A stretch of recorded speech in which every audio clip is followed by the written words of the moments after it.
Don't Turn Out the Lights by Jonathan Mayberry. I want to share a story today about the open window. Sit down and come and join me, but don't get too scared. At first, Tyler thought he imagined the voice outside the window, half asleep, drifting in that space where thoughts blurred and peace fell over his body. As he surrendered to slumber, he jerked awake. He blinked at the darkness of his room and stared at the orange glow of the night.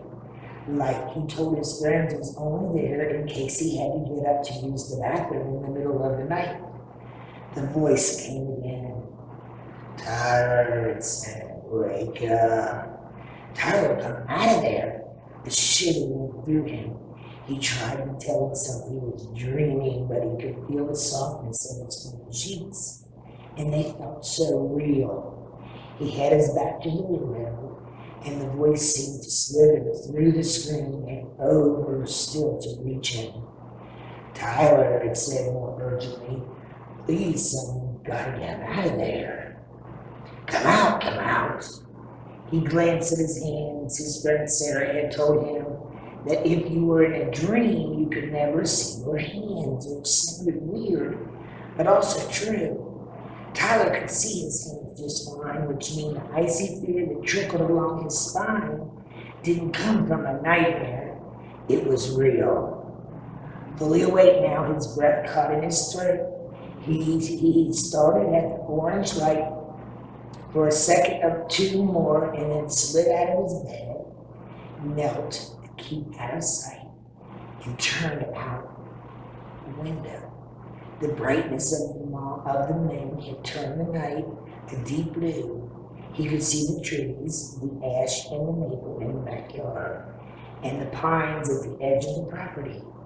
The house was a split level with his room upstairs, so the window was too high for him to observe much of the yard from a spot beside his bed. "Damn it, Tyler," the voice rasped. Frustrated now, more urgent than ever. "Hush," trying not to make too much noise, trying to stay secret. "Please, you're in danger." Blinking, he stared at the window screen. "No way," he whispered, because now that fear had burned all traces of sleep from his mind. He recognized that voice. Tyler crept onto his bed and looked out onto the yard. "Dad? Dad?" Looking down at his father's face in the moonlight, he almost thought he must be dreaming again. He glanced at his hands. Nothing made sense. The hushed fear and rasping desperation in his father's voice had prevented him from recognizing it at first. "Ty, thank God," his dad said, moving closer to the window, lowering his voice to a barely audible whisper. "Listen to me, son. Don't make any noise. Don't ask questions." Tyler's fear grew and shifted focus. "What?" he whispered. "Dad, what are you?" Outside the moonlight, face etched with emotion, his dad just listen. Push out your windscreen. There are notches. It's easy. Just flip them up, push it out, and drop it down to me. I'll catch it, but we can't make any noise. Then you gotta jump. Jump! Jump! Was he crazy? Tyler glanced at his bedroom door. The last he'd seen his father had been in the living room. Mom had been working a double shift at the hospital, so it had just been her two men, as she called them. They grilled burgers and made salads, and then watched a monster movie while they demolished what was left of the bag of Oreos Mom had brought them the day before. From downstairs there came a thump. Tyler flinched. His heart had already been racing, but now it thundered steps so hard that his chest hurt. If Dad was outside and Mom was at work, who was inside the house with him? "Damn it, Ty," his father snapped again, still keeping his voice low. He heard a creak on the stairs. "Someone's coming up." It jolted him into motion. Tyler knelt on his bed and stared at the bottom of the screen. In the moonlight, he saw the latches clearly. He flipped the one on the left, but the one got stuck. The other one got stuck. He could hear himself breathing. Quick sips of air, he rhythm, with the pounding in his chest. Another creak coming up the steps now. He knew the stairs so well, but they had a stranger on them, a stranger in his house. That's it, his father said. Outside the window, in the yard, safe, hurry. He'd be safe out there with his dad.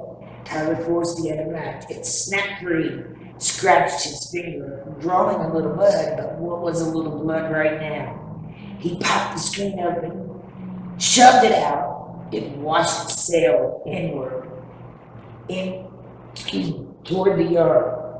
His father lumbered a few awkward steps to try to catch it, but failed, and that felt more real than anything. Dad was a big guy, never the most graceful Tyler had ever seen, but loved him and needed him ever more right now. Jump, Ty, jump, his dad said, jump! Tyler looked down at the bushes in the mulch bed behind the house. It wasn't that high. He'd get scratched up, something fierce, might twist an ankle, but if he was careful, someone knocked on his bedroom door and whispered his name. No, no, no, no! His heart hammered even harder as he stared at the bedroom window, watching the knob, waiting for it to turn. His throat closed up so dry that he couldn't even put a voice to a terrified squeak. The bushes didn't matter, the scratches didn't matter, the twisted ankle didn't matter. He slid the window out, up as high as he could go. Took one more glance at his father's bleeding face and thrust one leg out the window, then the other. He reached back and held onto the window frame and started to inch himself down. His bedroom door swung open and Tyler snapped his head up. The man standing on the threshold of his bedroom with his father was his father. Same face as the man in the yard. Same face, faded blue jeans. Same painted, splattered Boston Bruins sweatshirt. Same gray beard. Ty froze, gapping at the man. Dad? What the hell do you think you're doing? His father said, in the same tone he always used whenever Tyler did something dumb, like climbing out the window in the middle of the night. The world seemed to spin sideways. Nothing made sense. It wasn't a dream. It wasn't a dream, was it? Was it a dream? Then from behind him, below in the yard, he heard his father's voice again, whispering and so afraid. Ty, listen to me, buddy. It's not me up there. I know it looks like me and sounds like me, but swear to you that's not me, and if you don't jump right now, it's going to get you. I'll never reach you in time. Please, Ty, I love you so much I can't lose you. Oh, God, please believe me, Ty. Please believe me. That's not your dad in there. I'm not here. God, please help me. The man standing in the open doorway stepped into the room. Get your butt inside right now, Tyler, and I'm not kidding. I'd say you better have a good explanation for this, but I'm sure you can't think of one. He acted like he had never heard the other voice, the other dad. He couldn't then be. How could it be? How could that be? The inside dad walked toward him, brows knit in anger, teeth bared in frustration, or maybe cruelty. What was cruelty? Was that cruelty? Ty, please, outside dad called, no longer whispering, voice full of terror. Inside dad reached for him and Tyler shoved himself backward out the window. As he fell, he caught a glimpse of the inside dad thrusting a hand after him. A panicked look on his face, as though he feared Tyler might get hurt. As if he really cared. Tyler crashed onto the bushes, felt every scratch, every scrape, and then rolled out onto the back lawn. He groaned as he staggered to his feet, stumbled a couple of steps away from outside Dad. Ty, inside Dad called from the open window. Are you okay? Are you okay? Oh man, why did you? His voice tailed off. Tyler turned and saw them staring at one another. Outside bed in the backyard, inside bed in the upstairs window. Both speechless, frightened, mere images of one another. Ty, inside Dad said quietly, run around the front right now. I'll race you to the door. Run right now. Frozen and confused now, Tyler glanced back and forth between them. Outside Dad began to edge toward him, watching inside Dad as though fearful of any move he might make. Don't listen to it, Ty. We're going to go right now. As outside Dad reached for him, Ty shed away, took a step back, anger fured outside Dad's brow. Ty, inside Dad said, please listen to me. I'm right here. Whoever there is, whatever it is, I swear it's me. You're going to run around the front. You'll be faster.